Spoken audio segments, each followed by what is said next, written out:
Howdy folks, and welcome back to the patch 9.3 test server with the mighty Jingles. We finally reached tier 8 in the American light tank line, and there it is, the T49. I know this is one of the tanks that a lot of you are going to be waiting for.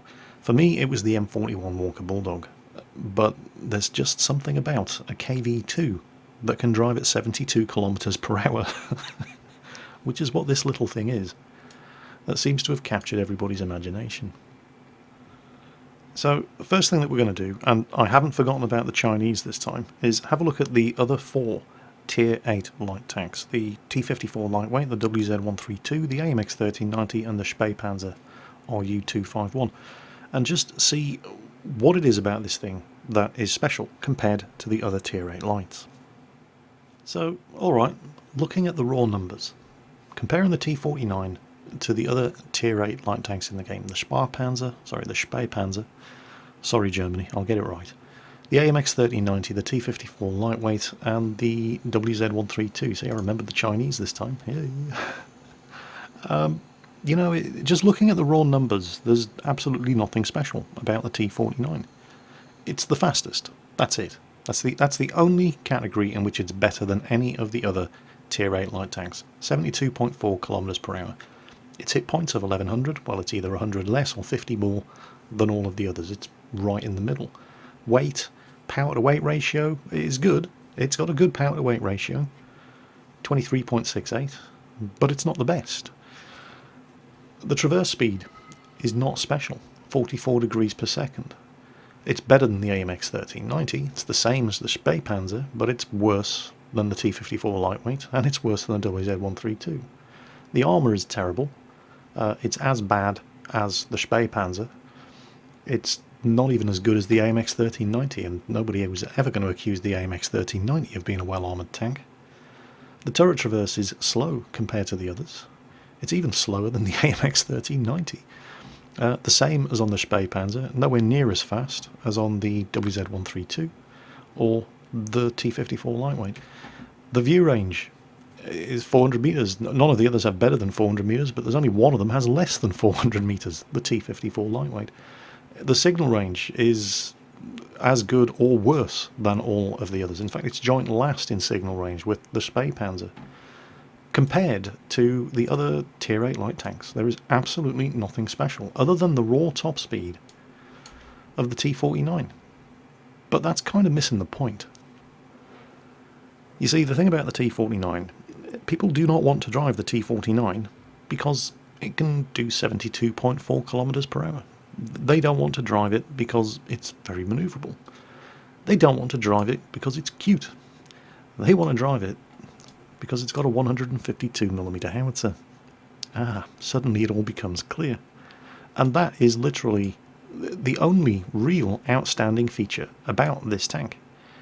In all other respects, other than the top speed, there is absolutely nothing about this tank to set it apart from the other tier 8 lights. But that 152mm gun is one hell of a compelling argument. It'll do 910 average damage. Look at this. In real life, for the people who were saying, hang on a minute, that's not a T49, that's an M551 Sheridan. Yeah, you're almost right. That second turret, the first turret, by the way, looks like, can't show you it because it's an incompatible gun. Here we go. The first turret looks like that. It actually looks like an M41. The second turret was the XM551 testbed turret. So this is actually a Sheridan turret, and that's why people are thinking that this is actually an M551 Sheridan. It shares the same turret, basically. So this 152mm gun, and it's not the only gun available on the tank, but it's probably the only gun that anybody's going to be using. 2.61 rounds per minute. It's a terrible rate of fire. Depending on the equipment you're using, you can get the rate of fire down to around 19 seconds. But this thing is, you're going to have to learn how to deal with a slow reload. The penetration, the ammunition choices with this gun are interesting. It has 2 different kinds of high explosive and 1 high explosive anti-tank, and the high explosive anti-tank isn't the premium ammunition. The second high explosive is the premium ammunition. This tank actually gets heat ammo for credits. in the same way that the M41 Walker Bulldog got APCR ammunition for credits. We'll look at that in a moment, but the raw numbers are 76mm of penetration with credit high explosives for 910 average damage, if it penetrates, 152mm of penetration with high explosive anti-tank ammo for credits with 700 average damage, and 85mm of penetration with the premium high explosive ammunition, again for 910 average damage. Now you might be thinking, well, hang on a minute, why am I paying gold or lots and lots of credits for premium high explosive ammunition that only has 9mm more penetration than the standard ammunition? Well, that's because the premium stuff has a 5-meter burst radius, whereas the regular stuff only has a 3.6-meter burst radius. If you watch my M41 Walker Bulldog replay from yesterday, T49 drove right up to my M41, derped me in the face with this 152mm howitzer, hit my gun, knocked my gun out, and did about 50 damage to my tank. My tank that has 25mm of armour. He was probably using the credit-bought ammunition, so that the blast from the edge of my gun barrel only just reached the tank and did minimal damage. If he'd been using the premium high explosive ammunition, he would have probably wrecked the tank, because the hull of the tank would have then been included in the blast radius. So that's what the premium ammunition is useful for on this thing. The accuracy, however, oh lordy, 0.6. That's artillery levels of accuracy, and the aiming time is ridiculous, 3.6 seconds. But that's not going to stop anybody from using it, because it's still 910 average damage in a tank that can do 72 kilometers per hour. And that's why people are going to be driving the T49, not because it's a good tank. I mean, it's not a bad tank, but it's not a great tank. But it's got a 152mm howitzer. There is another gun, which nobody's going to use. It's a 90mm. It's basically the big brother of the 76mm gun on the Walker Bulldog and the T71. Well, not so much the T71. There it is, 90mm T132E3. Rate of fire, yeah, not bad. 9.52 rounds per minute. Penetration, 102. Terrible. Average damage, 320. That's not bad. That's, that's Russian. Actually, the DPM on this tank, if it penetrates with every shot it fires, which it's not going to do with 102mm of penetration, the DPM is comparable to Tier 10 Russian medium tanks. Great rate of fire on their 100mm guns and 320 average damage, but 102mm of penetration. 250 if it's firing heat, but the heat ammo only does 240 damage. So this gun is... who in their right mind is going to be using that gun? Well, I've seen people using that gun. I have no idea why. And they've died because of it. I mean, the ammo choices are just absurd. 102mm of penetration for 320 damage, or 250mm of penetration, so you can actually hurt stuff, but you're only doing 240 damage. That's no. And it's not that much. I mean, it's way better than 0.6 accuracy, but 0.38 is still pretty bad accuracy. 2.3 second aiming time, not great, but nothing fantastic. This is just not a very, very good gun at all. So nobody's going to be using it, or if they are, they're idiots. Everybody's going to be using the howitzer, because it's fun. Well, I say nobody's going to be using the 90mm, other than people who are grinding for the 152mm. They're not idiots, they just haven't unlocked the 152mm gun yet. Speaking of which, let's have a look at what it takes. Well, you got one set of tracks, one engine, one radio, one turret, and then the gun. The engine is not shared with... oh no, you should already have the engine from unlocking the Walker Bulldog. So there's that. It's also shared on the T69, so the engine should already be unlocked. The top radio, yeah, there are other tanks that use it. Again, the Walker Bulldog. So the engine and the radio you should already have. You'll have to unlock the turret, you'll have to unlock the tracks. The tracks, 15,000 XP. The turret, 18,500 XP. The big gun, not that bad actually, 18,900 XP. It's not like when you get onto, well, tanks like the T54E1, where if you want to go for the 100mm gun on that, it's 43,000 experience. So, not too bad. And also, of course, the T49 leads to the T54E1 and then the T57 Heavy. The tech tree, I'll show you where it sits in the tech tree. There it is, T49. So from the M5 Stuart, you go through the Chaffee or the M7. Two different ways of getting to the T57 Heavy, in essence. Chaffee, T37, M41, T49, as opposed to the old way, M7, T21, T71, T69.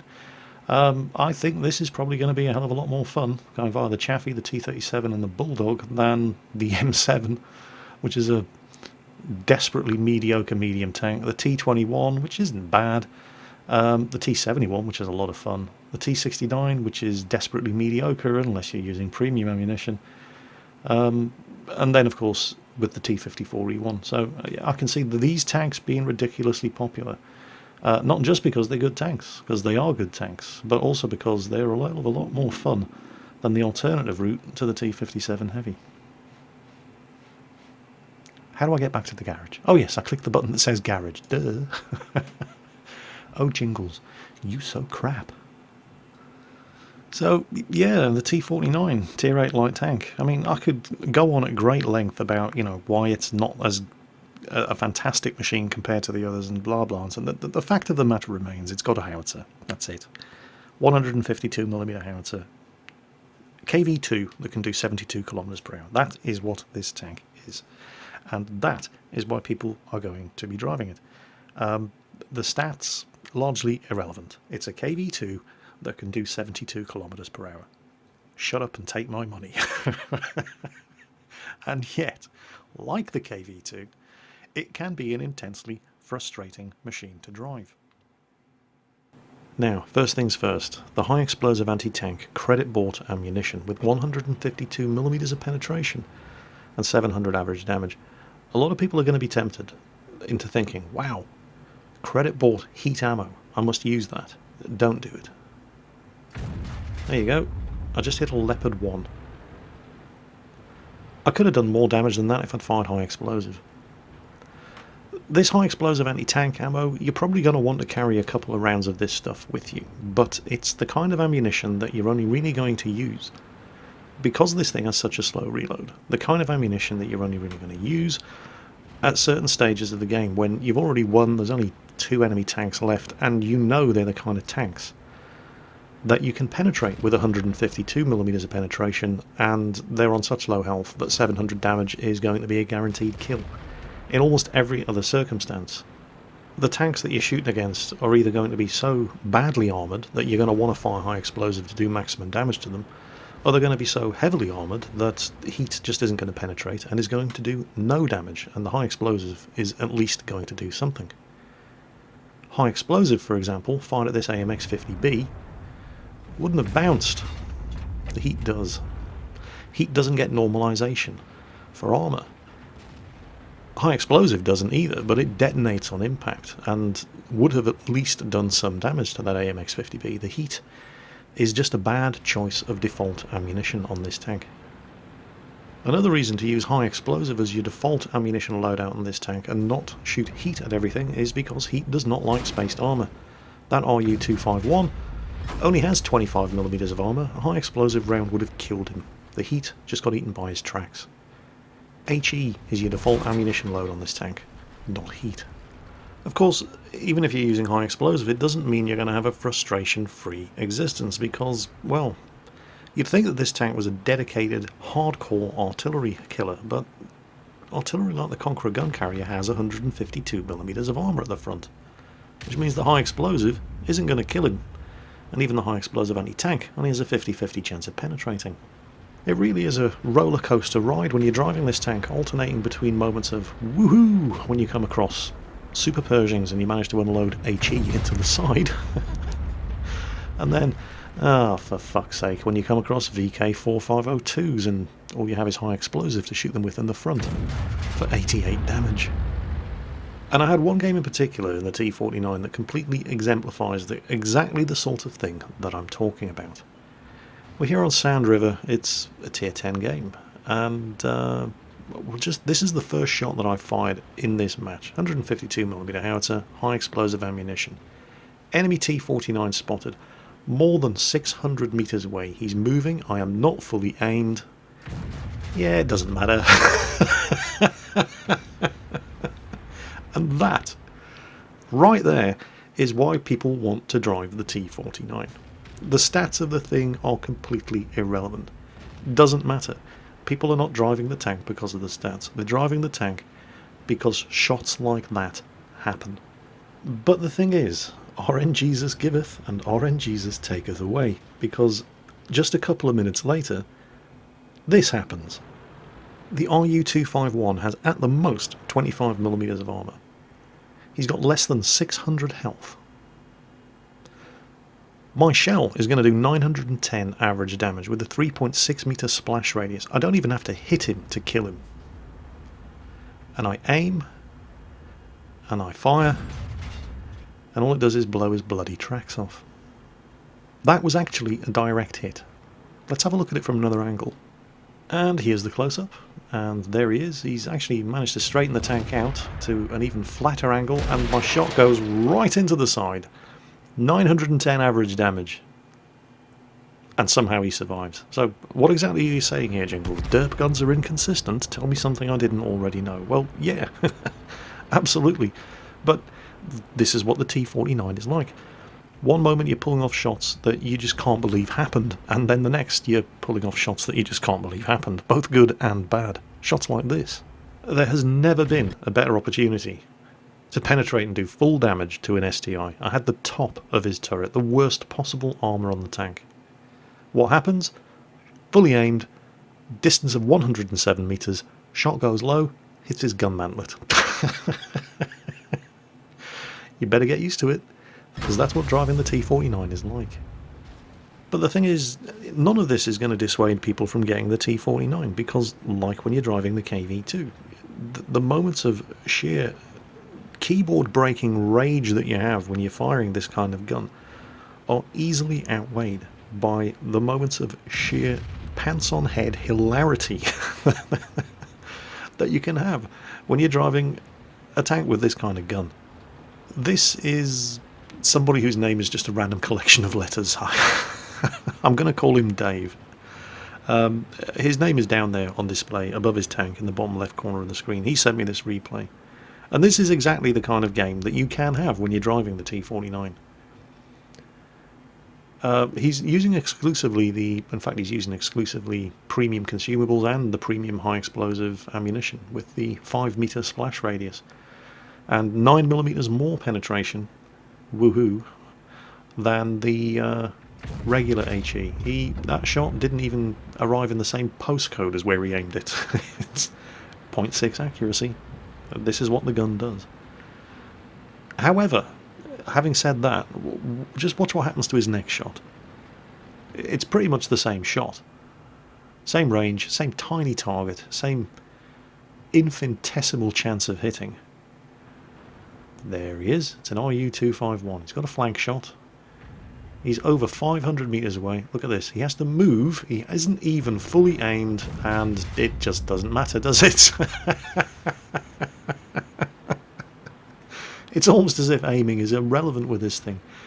I mean, you saw the shot that I took on the STI. Fully aimed, 100 meters range, didn't go anywhere near where I aimed it. And yet, the very next shot you fire, stuff like this happens. And that's why people are going to drive this tank. You know, the stats of the thing, 100% irrelevant. It's just howitzer on a tank that can do 72 kilometers per hour. Shut up and take my money.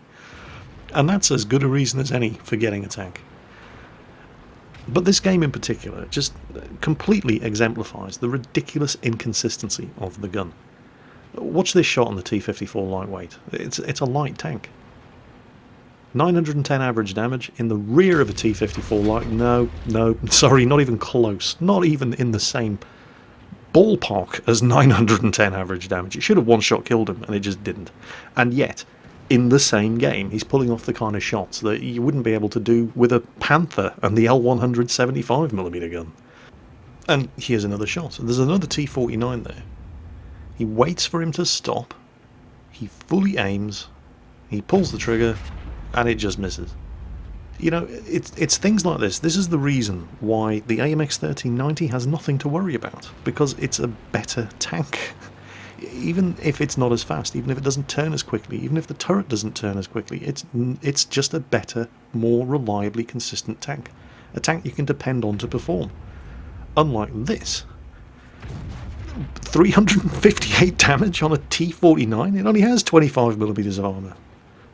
It probably hit his gun and just splashed him with the 5.3 metre splash radius, but that is precisely why I don't think you're ever going to see people driving the T49 competitively, because you just cannot rely on the thing to do what it needs to do when you need it to do it.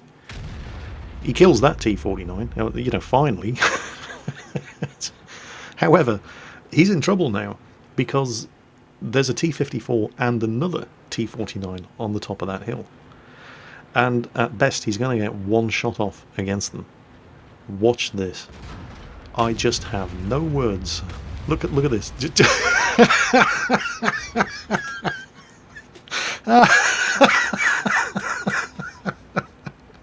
Oh, you cannot be serious. Let's see that again. Alright, here we go. This time, in slow motion. So the T54 comes in and plants one into him. He derps a shot back in the T54, doesn't kill him. Then, out of nowhere, a flying T49 fires and misses, wrecks himself. The T54 wrecks himself. And look at how fast he's going backwards downhill. He actually goes airborne at the bottom of the ramp. I need to see that again. Different angle this time. Okay, here it comes. T54 comes in from the top. T54 fires, hits him, he survives. He derps the T54 back, doesn't kill him.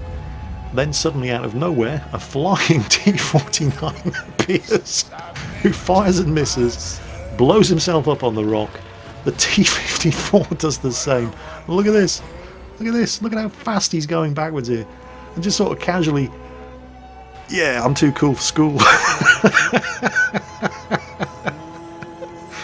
Oh man, I've got to get one of these tanks. I mean, it's horribly inconsistent. It's nowhere near as good a tier 8 light tank as even an AMX 1390, but by God, this thing is fun. When it behaves itself, it can. It has the potential to be ridiculously amusing. And, you know, it's kind of like loading up the KV2 and taking that into a random battle. You don't expect to have the most epic game ever every time you drive the KV2. For every game that you have like this, you're going to have 10 games that are just completely forgettable. And it's going to be like that with the T49 as well. And that's why tanks like the AMX 1390 are always going to be a preferred choice for serious players. Look at the 1390 in this match. I mean, Dave in the T49 might have had all the fun, but the 1390 got all the kills. And I do hear things like this a lot from French light tank drivers who are up in arms about all these new tanks that are coming out, the new light tanks that are coming out in patch 9.3, and they're saying, well, are we just irrelevant now? You know, what about us? Well, no, you're not. The 1390 is a better, more consistent tier 8 light tank than the T49. Oh, Jingles, but no, it is. It just is. You cannot rely on the T49 with that howitzer to do what it needs to do every time it needs to do it. It's like playing a lottery with that gun. It's fun when it works, but it doesn't always work. Of course, like the KV2, when it does work, you forget all about the previous 10 matches when it didn't work, because when it does work, it is absolutely hilarious. So, summing up the T49, you know, there's all kinds of questions that people expect me to answer when I do one of these previews or reviews. You know, what's the power to weight ratio like? How fast is it? How quickly does it turn? What's the gun depression like? What's the signal range, the view range, and this and that? And none of that matters. None of that matters in the case of this tank, because it's a KV2 that can do 72 kilometers per hour. That is the only important thing that you need to know about the T49, and that is what sells this tank. For the majority of people watching this preview and having watched the replays, it's just going to be a case of 152mm howitzer on a tier 8 light tank, shut up and take my money, and that's a perfectly acceptable response, because it is fun. it can be frustrating. But it's one of those machines like the KV2. Nobody ever has a mediocre game in the KV2. It's either a complete disaster or it's absolutely hilarious. And the T49 is the same. And that is a good enough reason for getting the tank. As always, folks, take care on that battlefield, and I'll catch you next time.